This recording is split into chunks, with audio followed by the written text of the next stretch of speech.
Hi, everybody. Welcome to the Laguna Woods Democratic Club's meeting for February. We are very lucky tonight to have two members of the Democratic Party of Orange County with us, Chair Ada Briceño and Executive Director AJ Mohan. They will be giving updates on the DPOC and on redistricting.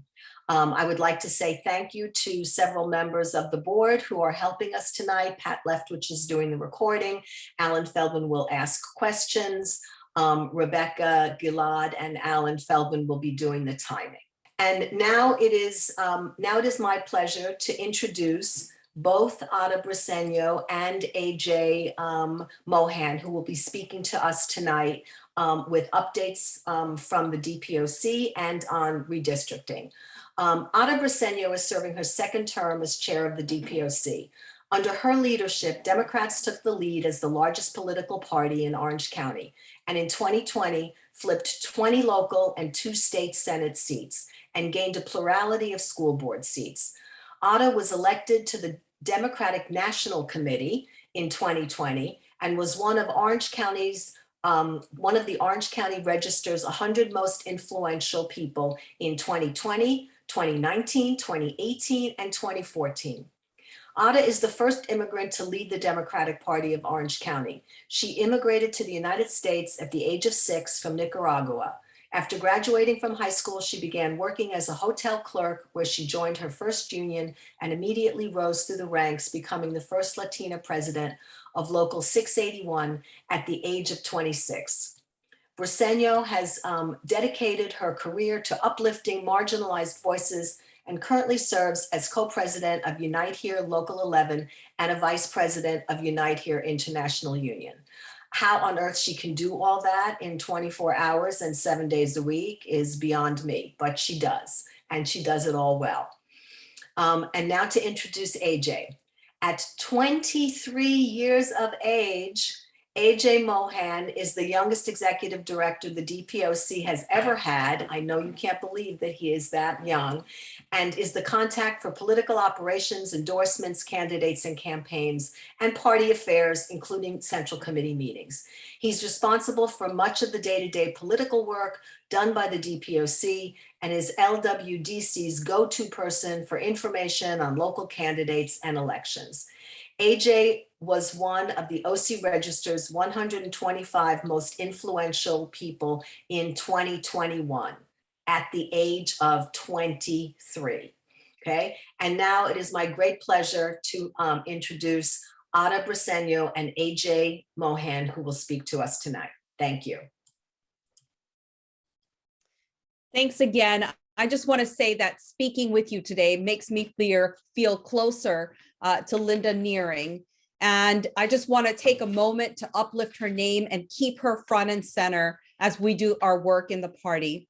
It's so important for us to make space and in moments like this. So please take a moment to remember our dear friend, Linda Nearing. I also want to take a moment to thank Sue Deering for her influential role in our party. As the former leader of our clubs across the whole county, I want to thank her for helping us build the structures of our party and thank her for all the work she's done at the Laguna Woods Democratic Club year after year. I want to also give you a few staff updates, but I'm sorry to say that our communications director, Rachel Patusik, has recently left us.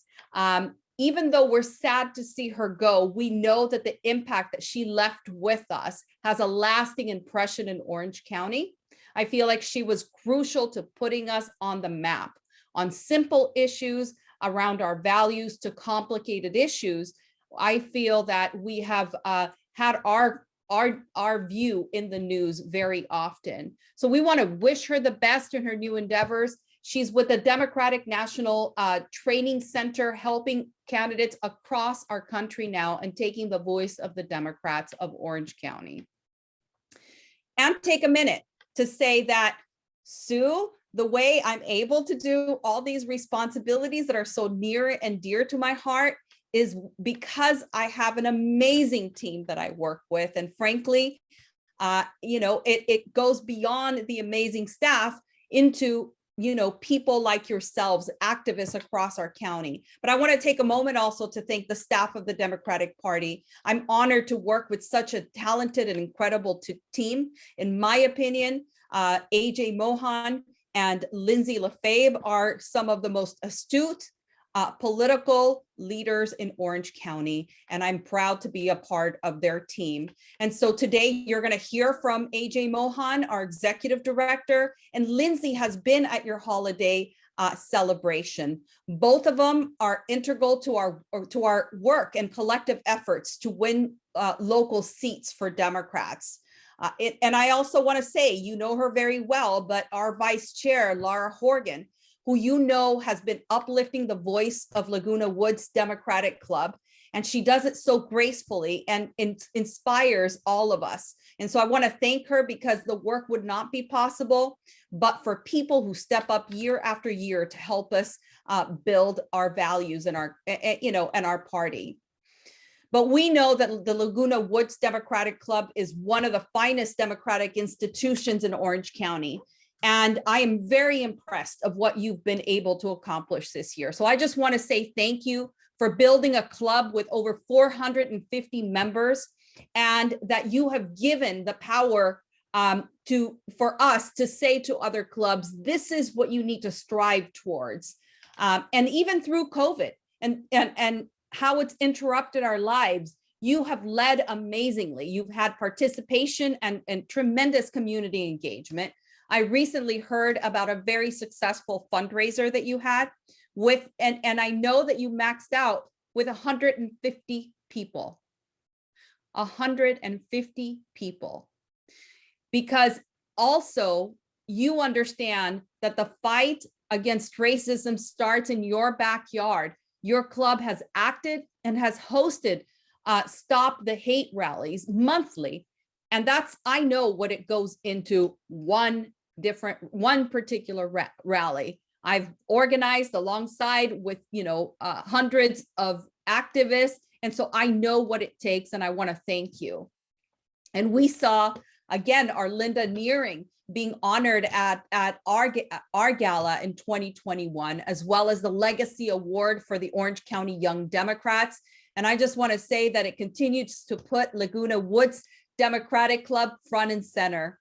And obviously, events like this, meetings like this, televising your club, couldn't be a better idea for Democrats across Orange County. So again, taking your what you're doing and making sure that other clubs figure out how to get their message across. So thank you for hosting programs and rallies to engage Democrats in Laguna Woods and building a beloved community. So I want to take a moment to just give you a small picture. I know you know this because you have done this, but we are now close to we're close to 70,000 voter registrations ahead of the Republican Party. Folks, that's 70. That's not 7,000, 70,000. And we know, you've probably heard me say this, but we hold 4 out of 5 of our state Senate seats. And now we have 9 Democrats, mayors across Orange County. But we know we're focused on building our party and being better.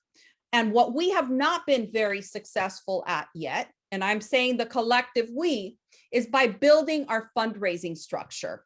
The structures that we currently have in fundraising do not match the power that you've built, that we've collectively built.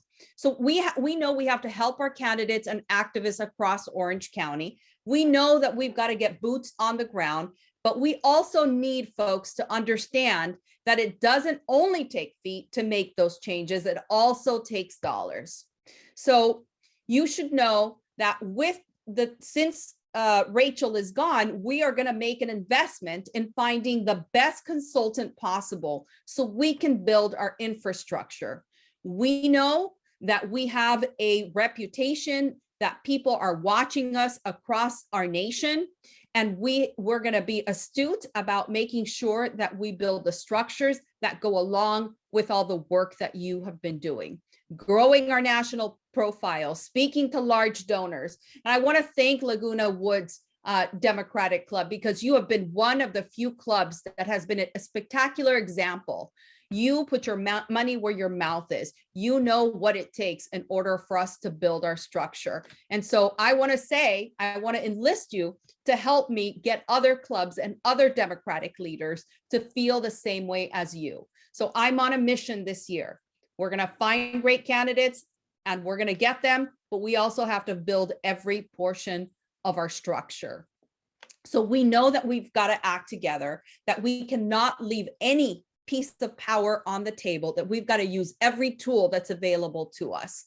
So I just want to say that I'm going to call on you as examples as we move forward. But, you know, we also have some heavy work to do.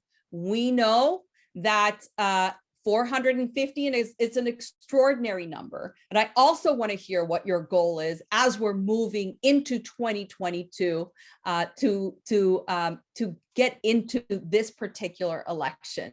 So we know what preparing means. Our preparation, AJ, Lindsay, and myself are, you know, actively preparing as you are actively preparing. And as voting rights are being taken up in debate this week in Washington, you know, I want us to remember that it starts on the ground with the work that you do. That's where our democracy starts, on the ground. And so in 2022, particularly, I know we're rested up. Some of you took Thanksgiving time off and, maybe MLK, maybe not. But we know that we've got to be knocking on doors in a COVID safe way. We know we're going to be doing postcarding. We know all those things because we have to ensure that we get our senator across the finish line, and that's Dave Min. And we will have an amazing candidate for you in your assembly district too. So we'll be talking to you. We want you to invite this person to come speak to your club because we know that that we've got to give a Democrat, put them on the ballot and allow our Democrats to vote across our county, no matter how difficult the area might be. But we're hard at work alongside with you, trying to find the best positioned Democrat to win the seats that are up. You also know, this is fantastic news, that with redistricting, you acquired Katrina Foley as your supervisor. She is now in Area 5. My loss in my little town of Stanton, your gain. She was my supervisor here in Stanton, and you will just be so lucky to be represented by her. I want to say that Laguna Woods, and you'll see this because AJ will take you through it, is going to be split amongst 2 congressional seats, and you'll see some fancy maps that he's going to show us. But you continue to have our warrior Katie Porter running in the new area, but we'll also be able to introduce to you a new candidate that we're working with for the 40th Congressional District. And I believe that this candidate will give young Kim a run for her money. So we're excited about that. That will come up in the next couple of weeks as we move through. We've got a committee looking at this person, but you're going to be working on getting all those folks elected, and we need money, and we need to raise the party profile and your club's profile and our values and our candidates. We can't underestimate the power of our people coming together, but we also need to expand that power. I know that I have lists of people who maybe have dropped off our meetings. And we are ready to go back through our rosters and say, who's missing? Who did we leave behind for one reason or another? Because this is the time to bring folks back, right? So really, I want us to be thoughtful about that. How do we increase our numbers in a real way? And as as an organizer with hotel workers, I often tell the members of the union, well, they say, people they didn't want to participate. Well, I really think that we can't be making decisions for people around us. We've got to give ample opportunity. for people to decide whether or not they want to participate. I believe that when we don't invite enough people, then we're making the decision that they shouldn't be there. So again, it's about expanding that table, making sure everybody has a seat at the table, because then that makes our jobs easier and we can win so much more. So engaging new people, recruiting everyone. But I want to say that you all have a reach that AJ and maybe Sue and I don't have. And we often come across people that, you know, have something kind of fantastic in them. They have a leadership trait that you're like, I really like this person, or why am I drawn to this person? Well, I ask you not to keep that person to yourself. I ask you to share with us who you're seeing, what talents. Talk to Sue if you're identifying extraordinary person that could potentially run or that could potentially help lead a part of our party. So again, don't keep them, share them with us. And I will lastly say that I celebrate Martin Luther King all year long, all month long. He is really one of my heroes. And I started my activism because I was born on his birthday. And so I thought, how could I be so lucky that I have every year off Martin Luther King when it's my birthday? So I felt really special growing up as a little girl. But that really opened my eyes to social justice. And so I want to share and start this year by thinking about a quote. And it goes like this: if you can't fly, then run. If you can't run, then walk. If you can't walk, then crawl. But whatever you do, you have to keep moving forward. Folks, 2022 is a year that we will keep moving forward together. Because amazing things happen when we push all towards one direction. I just want to thank you for allowing me to share this time with you. And now I'm extremely honored to introduce our executive director of the Democratic Party of Orange County, unlike any other executive director of any county in California, AJ Mohan. Wonderful. Thank you so much to the Laguna Woods Democratic Club for having me. I got to say, some of my first political organizing experience was actually with Sue Deering, way back in the day. I don't know if you remember, Sue. We were doing voter registration at the college I was attending at the time, Irvine Valley. Had a great time. In fact, Sue was one of the reasons that I was so inspired to join the Democratic community, get more involved. And now, you know, we're here. We're making hopefully a lot of stuff happen in this county and moving us forward. So glad to be here, and so glad to join you at your recent holiday party. That was really fun for us, and I'm hoping that we can do it sometime again soon. Ada, thank you so much for your comments. I got to say, just briefly, I am so thrilled to work with the best boss I've ever had, Ada Brasenu, who's our chair, and some of the best staff that I've had the privilege of working with. Lindsay on the organizing side, Rachel, who recently left us, but to do way cooler things at the National Democratic Training Committee. So very glad to be with you all. A couple things I want to start with, right? I'd like to take us through some of the work that you have done in Laguna Woods, and it's really impressive. I got some statistics here that I think will blow your mind. And then I'd like it to take us through some of those new districts, because I think everyone's confused. I was confused for a bit. I know, even some of the campaign staffers I talked to are just, way out there with a lot of the new maps. And, I want to take us through understanding. We have several levels. So we have the federal congressional maps, we have the state Senate, we have the state assembly, and I'd also like to take us through our county board of supervisors. So we'll go ahead and do that. But why don't I start with Laguna Woods? Laguna Woods is super cool, and I'll tell you why. It's because your city, if I'm looking, and I'm going to go through some data from the 2018 gubernatorial race between Gavin Newsom and John Cox to the 2021 recall election, where we had Newsom and Larry Elder. Laguna Woods, out of all 34 cities in Orange County, improved the most from the 2018 gubernatorial results to the 2021 recall at a rate, and I kid you not, over 3 years, you guys moved 13 points all the way over to the no one recall side from the 2018 gubernatorial election. That beats out every city in Orange County, which is really incredible. And that's thanks to the work that you all have been doing. You've also had the highest turnout in the 2021 recall at 79.99% of all your voters turned out, which is the highest rate in Orange County. That tells us a couple things, right? I know this because I was working with you all during the recall, but I know that this club was super active, turning out voters, making sure you're talking to NPPs, Democrats, even some Republicans who didn't like Larry Elder. And that work really paid off. So I want to thank you for that.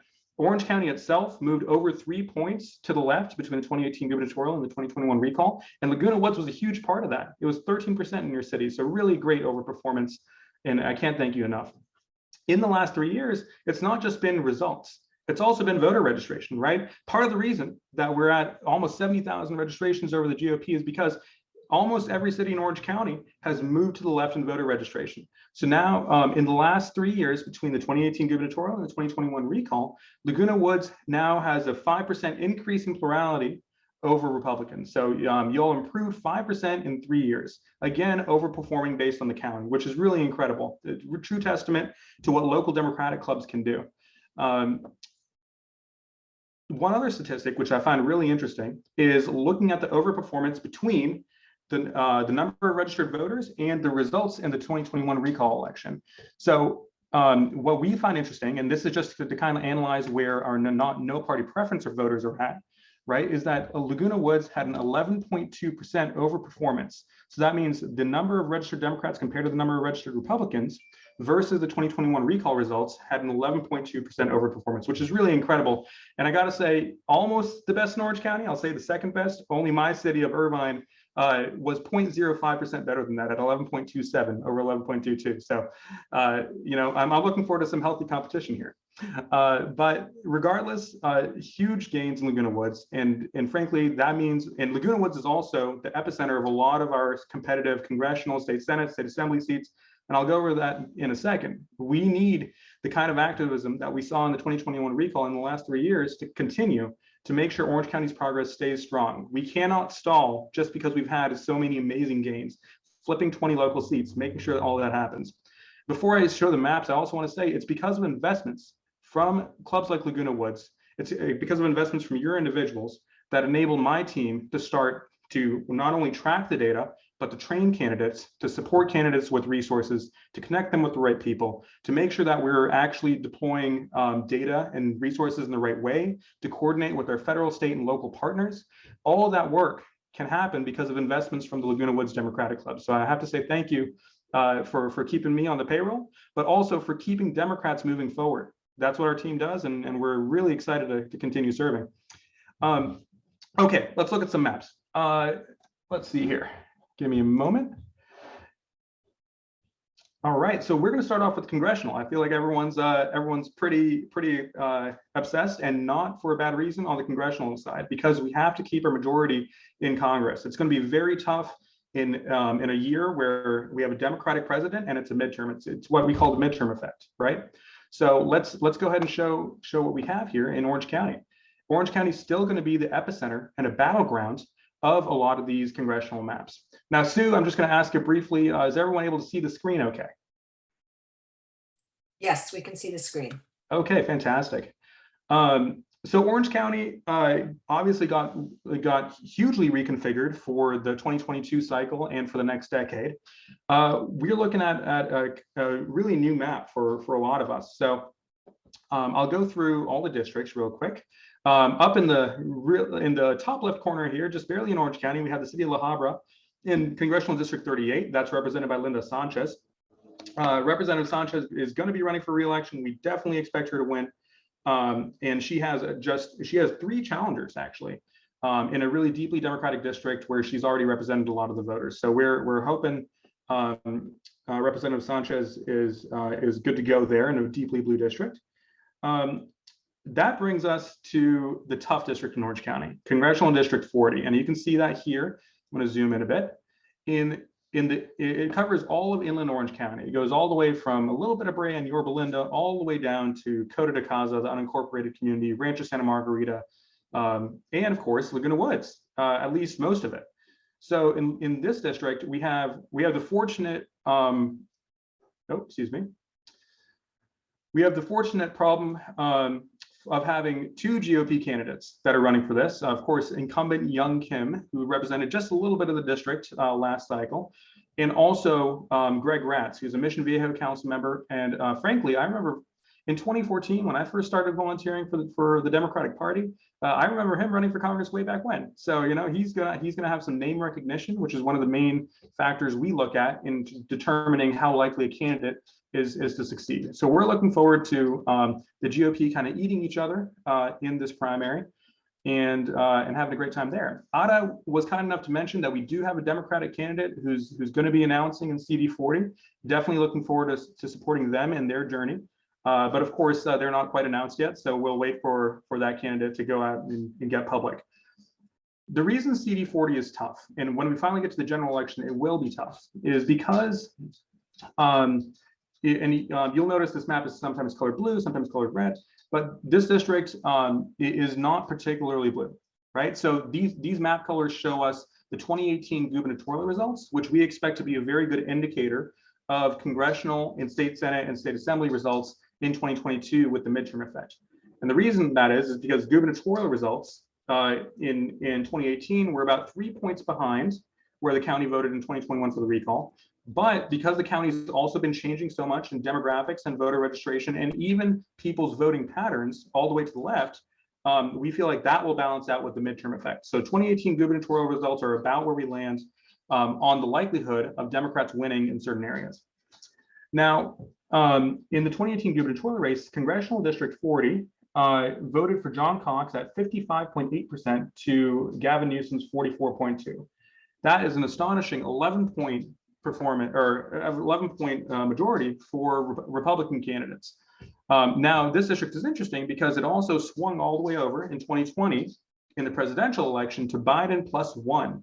So the reason we don't really count that in analyzing these districts is because Biden had a huge overperformance compared to our congressional candidates. In fact, in CD 39, which was formerly Gil Cisneros' district in North Orange County, the Orange County portion voted 11 points more for Biden than it did for Gil Cisneros.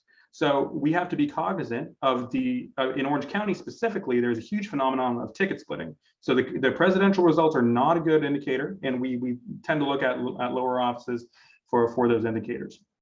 So CD40, no doubt it's going to be tough. It's going to take clubs like Laguna Woods to make us competitive. Now, some of the other districts, we'll go to 46. Lou Correa, Representative Lou Correa is running for re-election. I know he has a couple challengers there, but it's a deep blue district. So we're expecting that to stay with the Democrat. And this is also a majority Latino VRA, Voting Rights Act district. So very glad to keep that district in Orange County. Which brings us to the most competitive seat in Orange County this cycle, Congressional District 45. And I'm going to zoom in here a little bit. And we're looking at this backwards C. So in the bottom area here, we see Garden Grove, Westminster, Fountain Valley. That area and parts of it are known as Little Saigon. And that's because there's a large concentration of Vietnamese community members, voters in that district. And it's going to be a theme while I talk here today of Little Saigon in Orange County and how Vietnamese voters have shifted and changed in the last several years. Now, in District 45, the gubernatorial results are just 0.8% in our favor. So Gavin Newsom won by 50.4% to John Cox's 49.6%. So this is going to be a highly competitive district. Incumbent Michelle Steele, who formerly represented the coast, and I'm sure you all are familiar with her, is running against, there's actually two declared Democratic candidates. So there's Jay Chen and there's Joseph Chow. And endorsements from the California Democratic Party will be going out soon and in mid-March to help us flip that district. The district that doesn't only encompass Little Saigon, obviously, it's actually incredibly diverse. It has huge, in fact, very split communities between subsets of AAPI communities, Latino communities, and some white voters. And it includes just a little bit of LA County up here in Hawaiian Gardens, Cerritos, and Artesia. So that's actually where a lot of the blue in this district comes from, is from those areas. So we're glad to be looped in with a little bit with LA County on that front. All right, so that brings us to who we all know and love, Representative Katie Porter, still my representative, thank goodness, in Congressional District 47. Now, Katie has quite a big war chest. She's been one of the most prolific fundraisers, and that means she can really get her message out to a lot of the new voters. Her district, or her new district, has about 2/3 new voters, so she's going to have to make her name known to a lot of those voters. But the good news is that Katie is also one of our earned media superstars. So you see her grilling bankers, grilling insurance executives, polluters, frankly, on TV, and we're very glad that she's fighting for us in Congress. She's up against some serious Republican candidates, though. So she's up against Scott Bogg, who is a former Assembly member. I actually, maybe some of you know, I was too young back then, but he represented parts of Orange County in the Assembly, and he was also a former OCGOP chair. So he's going to be a formidable fundraiser and opponent. And there's a couple other Republican candidates that we can mention, but who are probably unlikely to win. Brian Burley, a Republican from Huntington Beach, who's run before, and Amy Fan West, who's from Westminster, and doesn't have a huge profile in the district. So that's Congressional District 47. Interesting point about this is that it's only a point more Democrat than it is Republican in voter registration, but it did go to Gavin Newsom by about 3 points. So it's not safe, but we're feeling okay about Representative Porter and her chances to get reelected. Of course, we'll still have to do a whole lot of work to get her elected. So for you all that live in the tiny corner of Laguna Woods, that's still in Katie's district, keep that in mind. And then lastly, that brings us to Congressional District 49, which is in South Orange County, all the way down to northern San Diego County. Mike Levin is still representing a lot of his former constituents here. He's going to be running for the district on the Democratic side. Very excited also to say that he was a former executive director at the DPOC, so very, very happy to support Mike personally. He's running against some serious candidates. So the OCGOP last night endorsed Brian Marriott, who ran for this district last time, and Mike was able to beat him. He's also running against County Supervisor Lisa Bartlett, who in fact represented Laguna Woods until very recently.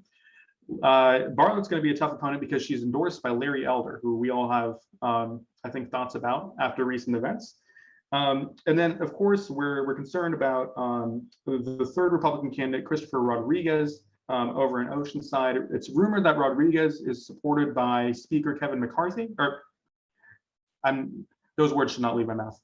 Minority Leader Kevin McCarthy, thank you, and we're definitely watching his campaign. Of course, we don't want to. We have to do a whole lot of Latino outreach in South County to make sure Mike keeps those Latino voters against a Republican candidate with a Latino surname. So that's something we're thinking about actively as well. So that's our congressional map in Orange County. Still a hotbed of national attention in different areas and for different reasons, right? And we just covered some of them. Okay, moving on. Oh, okay. These are big maps here, so my computer is freezing up a little bit. Okay, so now we're looking at our state Senate side. So state Senate, Otto was kind enough to mention we have 4 out of 5 state senators who are Democrats representing Orange County. Very big fan of Senator Dave Min, who's still my senator here. But we have to realize in state Senate and the state Senate, they get elected every 4 years. So in this cycle, in 2022, it's only the even districts that are getting elected. So I'll start up at the top here. Just in a little corner of Orange County, Senate District 30, representing parts of Brea, Senator Bob Archuleta is going to be running for re-election. In Senate District 34, very excited to say that Tom Umberg, who's our senator from that area, is going to be running for re-election there.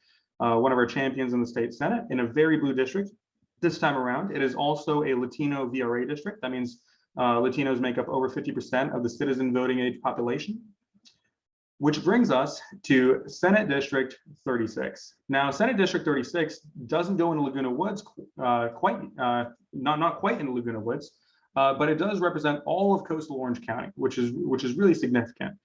Because of course we have the recent Orange County oil spill. It's going to be a major election, or it's going to be a major issue in this election. And very excited to announce that today a campaign went public on the Democratic side to take Senate District 36 from Kim Carr, who's a council member in Huntington Beach. She was mayor last year, a huge staunch advocate for democratic values, and she's going to really bring the fight to the Republicans. On the Republican side, Janet Nguyen, who is a current assembly member representing most of Northwest County, is going to be running against her. Now, this is significant, and we should talk about this because you'll notice that Senate District 36 encompasses a lot of the areas that we just recently described as little Saigon, right? Huge concentration of Vietnamese voters who swung towards Trump, who came back to our side on the recall, and they're going to be a really influential swing group when it comes to that congressional seat, CD 45, Jay Chen, Joseph Cho, and Michelle Steele, and the Senate seat, right? Kim Carr versus Janet Nguyen. And of course, Janet Nguyen, having represented a lot of the Vietnamese community, is a big threat, and we're cognizant of that. But frankly, Janet Nguyen has taken hundreds of thousands of dollars from oil companies, even during the Orange County oil spill. So we're hoping to hammer her on the issues, making sure that voters really know who has their best interests. Senate District 36 also mirrors CD 45, goes up into Hawaiian Gardens, Cerritos, and Artesia, and of course all the way down. This district's 1 point Republican over Democrat, so it's going to be highly competitive. So keeping that in mind as well, it went, and in fact I can tell you, it went about 5 points to John Cox over Gavin Newsom. So even though this district's come a long way, we're still we're going to have to give it all we got to take that district. Most of Laguna Woods is in CD 37. Again, Dave Min's old district, most of it. And that's not up until 2024, so you don't have a state Senate election to worry about in your area. And then lastly, that brings us to Senate District 38, which is a really exciting pickup opportunity for Democrats. I don't know if you'll remember, but Senator Pat Bates mostly is currently representing most of this area right now in the old district. She is termed out, thank goodness. Senate District 38 actually provides a really cool pickup opportunity for us. In the gubernatorial election, it voted 5 points more to Gavin Newsom than it did to John Cox in 2018, and it's only been bluer since. So we're actually expecting and hoping to pick this district up. On the Democratic side, Catherine Blakespear is the publicly announced Democratic candidate. There's going to be one more Democratic candidate who hasn't quite announced, I think announcing this week. And then, of course, on the Republican side, we have a no-namer. So we're even more jazzed about this. His name is Matthew Gunderson. He was a former car dealership owner in Mission Viejo. So I'm not sure if you've driven by and seen the Gunderson car dealership, but that's the guy. Okay, so that's Orange County Senate District. Still, of course, really competitive, especially in Senate District 36 and Little Saigon. Okay, on to the State Assembly. AJ, if I Yes. could just interrupt a little, we do want to have a little time for questions. So we only have about 12 minutes left. So if you could perhaps just focus on Laguna Woods for this, and then we'll take some questions. Happy to, absolutely. Thank Okay, that makes this really easy, actually. I'll make a quick comment here that Assembly District 70 is going to be highly competitive. It has 4 to 5 point Democratic registration majority, but again, it covers Little Saigon. So that's something to keep aware of. And of course, that shows that our organizing efforts, which began last year, thanks to Chairperson Senio's leadership, to better organize and better reach out to the Vietnamese community, will have to come to fruition in the 22 cycle because of all this confluence of really competitive Democratic districts there. Laguna Woods is in Assembly District 72. 72 is a tough one. And I'm not going to lie about this. 72 voted for John Cox by about 6 to 7 points over Gavin Newsom. It also voted for Joe Biden just barely, 1.8 points. So, you know, it could flip to a Democrat with the right candidate. Now, Ada mentioned, and I'm very excited to say that we do have a Democratic candidate here, and they will be announcing soon. But on the Republican side, we have Newport Beach Councilmember Diane Dixon, who previously ran against Cotty Petrie Norris, and Scott Voights, who's a Lake Forest council member, pretty popular in his own area. I will mention, though, Dixon got the OCGOP endorsement last night. So, you know, we're expecting Dixon to come out of that primary, but who knows? It'll be fun. And of course, we have a whole confluence of competitive districts in Orange County, even on the Assembly side, but less so than the Senate and Congressional. And I'm very glad to say, you know, your current Assembly member is going to be running in a deep blue district in Irvine, 8073, or centered on Irvine. Okay. Lastly, let's get to the Board of Supervisors. And this is actually something I want to stress to us all. the Board of Supervisors is, the current map was drawn by incumbent Republican supervisors to favor Republicans for the next 10 years. I'm not gonna mess around about saying that, right? It's really a tragedy that the Board of Supervisors still gets to decide its own maps versus the state process, which is an independent commission. Now, in 2022, this year, there's 3 districts that are up. It's District 4 in the north part of the county. That's Fullerton, Buena Park, La Habra. It's District 2, for the first time, a Latino VRA, or Latino majority seat in the center of the county, which is deep blue. And then in your area, South County, and a lot of the coastal communities, District 5. Now, you'll see even by the colors on this map, right, showing the 2018 gubernatorial results, that districts 4, 2, and 5 are the 3 bluer districts out of all 5, right? 2 obviously very blue, 4 decently blue, and 5 actually went to John Cox. So districts 1, which are over here in Northwest County, and districts 3 in Inland County, are both more Republican than all 3 districts that are up the cycle. Here's what that means. That means this cycle is the cycle that we have to take the majority on the Board of Supervisors until 2026. This is it. And I want to really stress that to us all, because we need to make sure that Katrina Foley gets elected in your area. And she's going to face a tough race against Diane Harkey, who, of course, was a former California Board of Equalization member representing 1/5 of the state. She's incredibly powerful, prolific fundraiser. And they purposely drew Katrina into a tough district to make that happen. So I can't stress enough how important it is that Katrina take that district. We're very lucky to have only 2 Democrats running in District 2 and no Republicans quite yet. And then in District 4, we have where we're hoping that we're going to take that seat there. So yeah, that's the Board of Supervisors. And again, I think during this pandemic, we've all seen what power the Board of Supervisors has with their $8 billion budget, with control over CalOptima, county health plans, vaccine distribution, a whole lot of services that are so important to especially our older residents. So just want to stress that. And of course, I could talk on and on about all the amazing local candidates that we have up in the general election. I promise you, we're going to have a lot of races that we're going to be involved with this cycle. But very glad to be here. And Sue, thanks for having me, and thanks for letting me have the time to present. Thank you so much, AJ and Ada. And now we're going to move on to some questions from Alan Feldman. Okay, thank you. And thank you from us, AJ and Ada, for speaking here today. And also thank you for all the resources that you both bring to the party and the resources that you are to the Democratic Party of Orange County. The first question was direct to Ada. You had mentioned finances. That's always a big deal in politics. So I know the Democratic Party of Orange County has a sustaining member program for people who want to contribute. So could you tell us a little bit about that and how that works and how people can contribute to that? Yeah, so so our sustaining member, I'm a sustaining member of the party. We provide a monthly contribution of whatever size. It could be $5, it could be $10, it could be $200 per month. And that helps us move our issues forward. Look, it is very important for when Democrats go after our endorsement, we can ensure that they will get a certain percentage of that vote. Our Democrats are always going to our website to see, who our endorsed Democrats are. So it is so important for them to build that,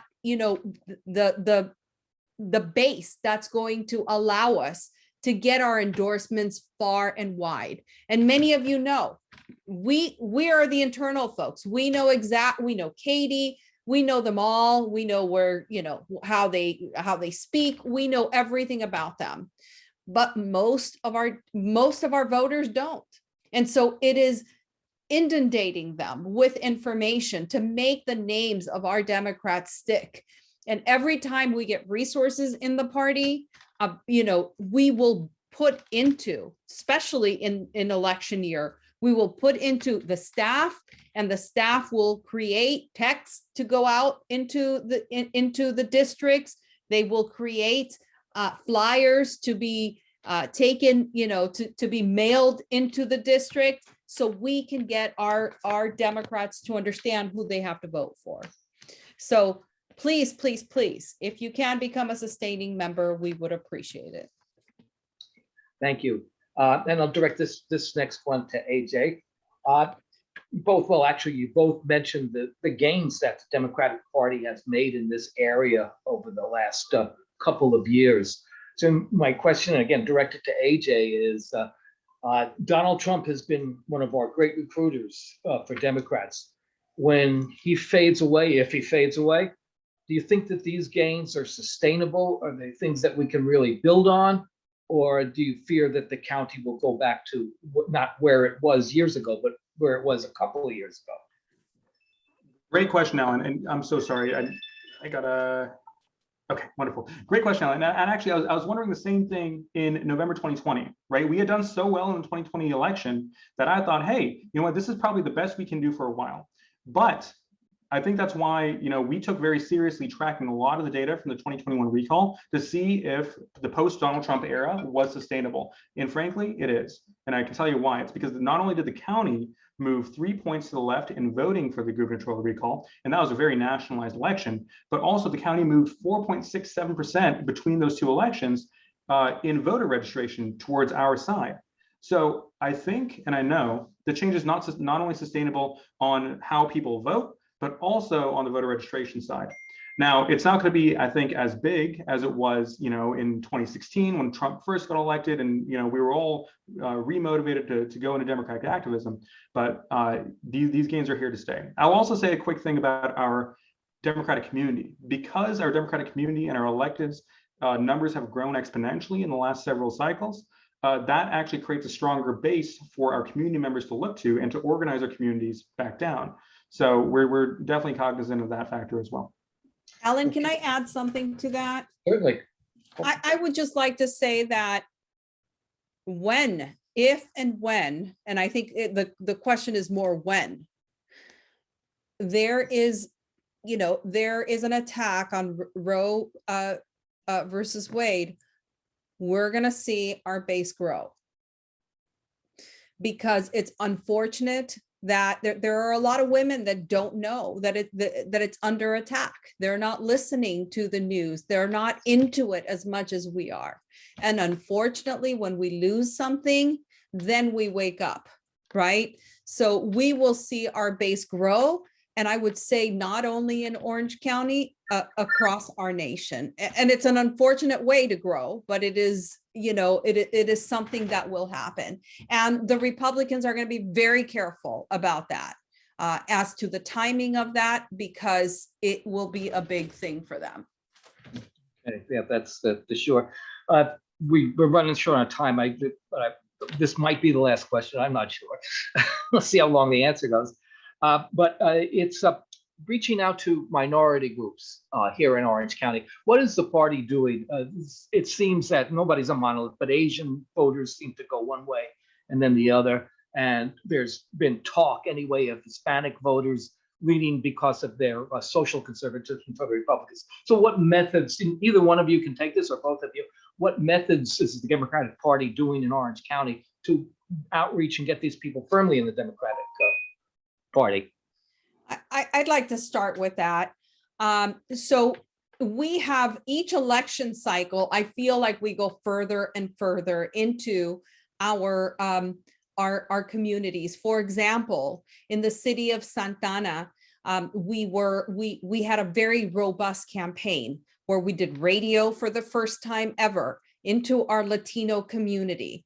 We did Spanish text. We called into the district, into their phones. We left robocalls into their areas. We are asking our electeds in those particular areas that there are quotes in Spanish on their mailers. So for the recall, I specifically did an op-ed in Spanish. So it's difficult because we also have to saturate the community. They're not used to voting. But we worked specifically with my union, Unite Here, and hotel workers who knocked on doors in Spanish and who were very, very clear that they were there to get a ballot so they could vote. And so they were there to provide a service to help them vote and to deliver the ballot to the voter registrar's office. So we want to expand that with Spanish speakers, but sending someone to their homes that speak their language, that understand their issues, that can connect the candidate with the issues that are important for them. So we are anxious to do more of that in 2022.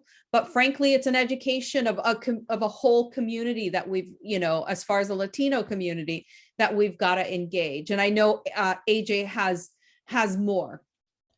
Absolutely. Thank you, Ada. I'll make this brief. I know we're running out of time. But I think, Ada is a great leader in the Latino community. Very glad to have her, doing that outreach and helping us outreach. But I think on the API side, right, it's important to recognize, one, that we have a whole lot of subsets of the API community. I'm ethnically Asian Indian. I have a lot of different interests, I think, than, Asian Vietnamese folks, Korean folks, Chinese folks. So it's important to recognize that we have to reach each group in their culture and in their language. It's not just about language, but it's about cultural competency. So we're doing that with a lot of our communication in our candidate training program. We're making that an emphasis. We're working with our partners at the DCCC, the Democratic Congressional Campaign Committee, who have placed a Vietnamese organizing director and a Chinese organizing director on the ground. So I think we're making a lot of headway targeting those subsets of API communities. And also recruiting candidates of diverse, of a diverse in nature is a focus of ours that engages the community, their respective communities as well. That's a priority. Okay, well, thank you both very much. We are basically out of time. Just AJ, a very, very, very quick question. When we know about the new candidates, Ada said that, and you seem to confirm that about 2 weeks would be the right thing. How are we going to be notified who they are? So yeah, go for it. Sorry, AJ. Sorry. Go ahead. Oh yeah, well, not only am I going to blow up Sue's phone because I'm going to be like, oh my God, we have a publicly announced candidate. But we'll be sending out, or actually follow us on social media. We'll be announcing everything over there as well. So we were on Facebook, Twitter, and Instagram. Okay. Well, thank you very much. My apologies to any questions that were not asked. There were some that we just didn't get to it. So I'm sorry about that. But thank you very, very much for all this information. Appreciate you speaking here tonight. Anna and AJ, I'd like to ask you perhaps to stay a few minutes after we finish recording, and you could answer a couple more questions if that would be all right. Unfortunately, we won't show it on television, but that's okay. I would really like to thank both of you for being here tonight. We're very excited about finding out who those great new candidates are going to be in the 40th CD and in the 72nd AD. We're happy that you have given us all that great information about how successful Laguna Woods has been in the last few elections. And I really would like to encourage all of the people who are watching today to become sustaining members of the Democratic Party of Orange County. It's not difficult. $5 a month, $10 a month, whatever you can afford, because as Ezra Klein had in an article recently, he repeated that all politics is local and that we're not going to start sustaining our wins at the presidential level until we start winning at the local level for city council, for school board, for water district. And we're happy to have Mike Gaskins on board here today, who's in the El Toro Water District. Thank you, Mike. And city councils, et cetera. So we really need to support the work of the Democratic Party of Orange County because they're focused on all of those local elections, which are so important, even though we all get distracted by the national elections. Obviously, they're important too. But we need to do what we can to support the local elections because they're the ones that don't get the funds and they don't get the necessary attention. So thank you to everyone in Laguna Woods who tuned in to watch this program, and we look forward to connecting with you before the June 22 primary, and we will definitely have all of our great Democratic candidates on visiting us in Laguna Woods, either in person or on Zoom, and then on TV. And I thank everybody, and that's all for tonight. Thank you so much.